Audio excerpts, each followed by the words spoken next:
अस्सलामुअलैकुम वरहमतुल्लाहि वबरकातुह। वालेकुम अस्सलाम। पहले भी मेरे साथी रफ़ीक सर आकर गए और उन्हें भी ये ज़रूरत महसूस हुई कि ये मजमे के अंदर शायद सलाम का जवाब देने की अहमियत कम हो, अल्लाह ना करे। तो इसलिए मैं दोबारा सलाम करता हूँ। सलाम का जवाब ऐसा होना चाहिए कि सबको महसूस होना चाहिए कि मैंने सलाम की और उन लोगों ने जवाब दिया। अस्सलामु अलैकुम वरहमतुल्लाहि वबरकातुह। माशाअल्लाह, અલ્હમ્દુલિલ્લાહ। આજે આ જગ્યા પરથી આપણે આ પ્રોગ્રામને જોઈ રહ્યા છે અને છેલ્લે જે બે બાળકોએ આપણી સામે જે વાત મૂકી, ખરેખર દિલને સુધી અવાજ પહોંચી કે આજે આપણું ભવિષ્ય આપણી સામે તૈયાર થઈ રહ્યું છે અને જે ખ્વાબ અલ્લાહના રસૂલ સલ્લલ્લાહુ અલૈહિ વસલ્લમે 1400 વર્ષ પહેલાં જોયો હતો અને જે વસ્તુની એમના દ્વારા આપણને હાકલ કરવામાં આવી, હિદાયત આપવામાં આવી કે હું ફક્ત દીનની વાતોની અનુસંધાનની અંદર વાત નથી કરી રહ્યો, પણ આપ સલ્લલ્લાહુ અલૈહિ વસલ્લમે કીધું કે દીનનો તાલીમ બી હાસિલ કરો, દુનિયાવી ઇલ્મ બી હાસિલ કરો। તો જ્યારે બંને બચ્ચાઓએ દીનના દાયરાની અંદર દુનિયાની બી વાત અને દીનની બી વાત કરી, ખરેખર રૂહ સુધી એ વાતની ખુશી મહેસૂસ થઈ। અલ્હમ્દુલિલ્લાહ, કાબિલે ફકર છે એના ટીચર્સ અને એના વાલિદેન। ઇન્શાલ્લાહ આપણે દરેકે આપણા ભવિષ્યને આવું તૈયાર કરવાનું છે। આજે એજ્યુકેશનના રિલેટેડ આ પ્રોગ્રામ છે, તો સૌથી વધારે ગર્વ લેવાની આપણા દરેક માટે જો વાત હોય તો આ ભારત દેશના આપણે વતની છે અને આ ભારત દેશના સૌથી પહેલા એજ્યુકેટેડ મિનિસ્ટર જે હતા એ મૌલાના અબુલ કલામ આઝાદ હતા।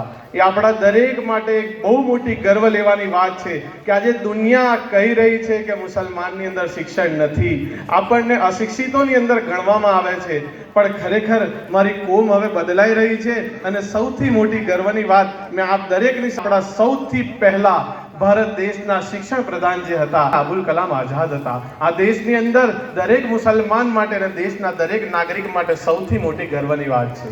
પણ આ ગર્વ લેવાની વાત ત્યારે છે કે હવે આ દેશની અંદર હજુ મૌલાના અબુલ કલામ આઝાદની જરૂર છે, આ દેશની અંદર શિક્ષિત મુસલમાનોની જરૂર છે, આ દેશની અંદર પીછડેલા અને બેકવર્ડ કાસ્ટની અંદરથી આવતા મુસલમાનો માટે અવાજ ઉઠાવવાવાળા લોકોની જરૂર છે। તો એ જરૂર ક્યાંથી પૂરી થશે? એ જરૂર આ જગ્યા પરથી પૂરી થશે।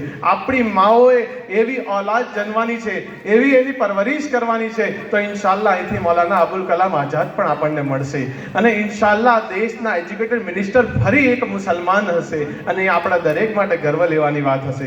તો એવા બાળકો તૈયાર થશે ક્યારે કે જ્યારે મા બાપ એનો હોસલો વધારશે। શિક્ષકો અલ્હમ્દુલિલ્લાહ બહુ બહેતરીન મહેનત કરે છે અને ખરેખર દિલ ખુશ થઈ જાય, એ મહેનત આપણે જોઈ રહ્યા છે।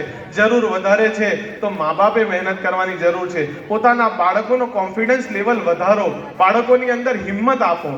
બાળકોની અંદર હિંમત વધારવા માટે હું એક વાત કરું કે આપણા દેશની અંદર અને દુનિયાની અંદર દરેક લોકો જાણે છે કે રમત ગમતનો એક સૌથી મોટો અવસર થાય છે જેને આપણે ઓલિમ્પિક તરીકે ઓળખીએ છીએ। તો હું ઓલિમ્પિકની એક વાત કરું કે 2009ના ઓલિમ્પિકની અંદર સ્વિમિંગ કોમ્પિટિશનની અંદર પાર્ટિસિપેટ થયેલા માઇકલ ફેલ્પ્સ કે જેણે 2009ના ઓલિમ્પિકની અંદર સ્વિમિંગ કોમ્પિટિશનની અંદર પાર્ટિસિપેટ થયા હતા અને 2009ના ઓલિમ્પિક પહેલા માઇકલ ફેલ્પ્સ કે જે સ્વિમર છે જેની જોડે 2009ની અંદર 8 ગોલ્ડ મેડલ જીત્યા છે, એ માઇકલ ફેલ્પ્સ જ્યારે મીડિયાની અંદર 2009ની અંદર 8 ગોલ્ડ મેડલ જીત્યા પછી મીડિયા ઇન્ટરવ્યૂ લે છે અને મીડિયાના લોકો દ્વારા કહેવામાં આવ્યું કે તમને કિસ્મત સાથ આપી રહ્યું છે।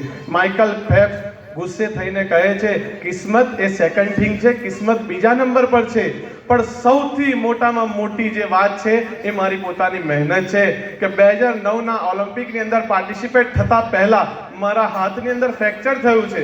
મને ડોક્ટરો દ્વારા કહેવામાં આવ્યું કે તમે પાણીની અંદર નહીં જઈ શકતા અને જાઓ તો હાથનો ઉપયોગ નથી કરી શકતા।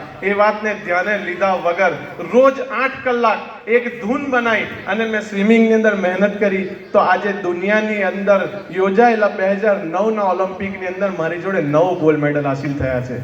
તો આ બહુ ગર્વની વાત છે, પણ આ વાત ત્યારે મુમકિન થઈ છે કે વ્યક્તિએ ઠાની લીધું, એક પોતાની અંદર આત્મવિશ્વાસ ઊભો કરી લીધો. તો આપણા બાળકો પણ આ દરેક વાત કરી શકે છે, પણ જરૂરી છે કે આપણા બાળકોની અંદર આત્મવિશ્વાસની જે કમી છે એ આત્મવિશ્વાસ આપણે ઊભો કરવો પડશે. કારણ કે આપણા દરેકની અંદર એક માનસિકતા છે, અને એ માનસિકતાની અંદર બી 3 પ્રકાર છે. કોન્ફિડન્સ લેવલ બી અલગ અલગ જાતના છે, એમાં પણ 3 પ્રકારના કોન્ફિડન્સ છે.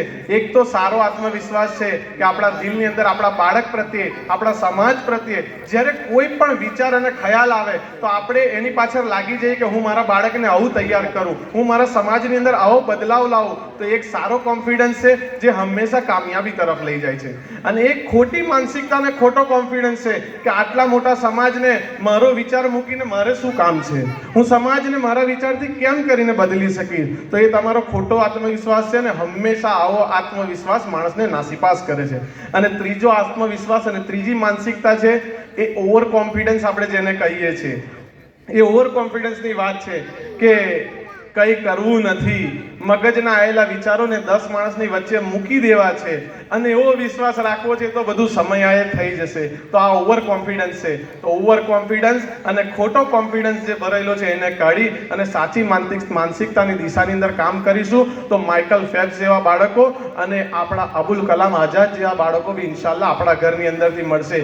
અને હું ખરેખર દિલથી બિરદાવું છું આસિફ સાહેબની મહેનત અને એમના ભાઈશ્રી કે જે એમના ગયા પછી જેમણે ચાર્જ સંભાળ્યો છે અને જે મહેનત કરી રહ્યા છે એ મહેનતને હું ખરેખર દિલથી બિરદાવું છું. અને બાળકોની અંદર મા બાપને ખાસ કહું છું કે આપણા બાળકોનો ઇન્શાલ્લાહ હોસલો વધારજો. ઇન્શાલ્લાહ આ જ જગ્યાથી આપણને જે ભવિષ્યની અંદર ભૂતકાળમાં જે બાળકો મળ્યા છે એવા બાળકો આપણને ઇન્શાલ્લાહ ભવિષ્યની અંદર બી મળશે. બસ હું અંતમાં મારી વાતને પૂરું કરતા એટલું કહું છું કે સીડિયા ઉनको મુબારક, सीढ़ियाँ उनको मुबारक जिन्हें छत तक जाना है, सीढ़ियाँ उनको मुबारक जिन्हें छत तक जाना है, हमारी मंजिल तो आसमान है, बच्चों हमें क्यों घबराना है. जय हिंद, जय भारत. અને મારી વાત આ પૂરી કરતા પહેલા હું આ પ્રોગ્રામને ઓર્ગેનાઇઝ કરવાવાળા આસિફ સાહેબને રિક્વેસ્ટ કરું છું કે તેઓ સ્ટેજ પર આવે. રફીક સાહેબને રિક્વેસ્ટ કરું છું અને રિયાઝભાઈને કહું છું કે એમની માટે જે મોમેન્ટ ટ્રોફી આપણે લઈને આવ્યા છે તેઓ લઈ અને સ્ટેજ પર આવે. અને અમે અને રફીક સાહેબ સાથે આસિફ સાહેબનું દિલથી સન્માન કરવા માંગીએ છીએ કે જેમણે સમાજની અંદર આજે અવાજ ઉઠાવ્યો છે. આપ દરેકથી એક રિક્વેસ્ટ કરું છું, આપ આપની જગ્યા પર ઊભા થઈ જશો અને આસિફ સાહેબ માટે બસ એક તાલીઓનો ગડગડાટથી શરૂ કરશો. સાહેબને રિક્વેસ્ટ કરું છું કે તેઓ સ્ટેજ પર આવે.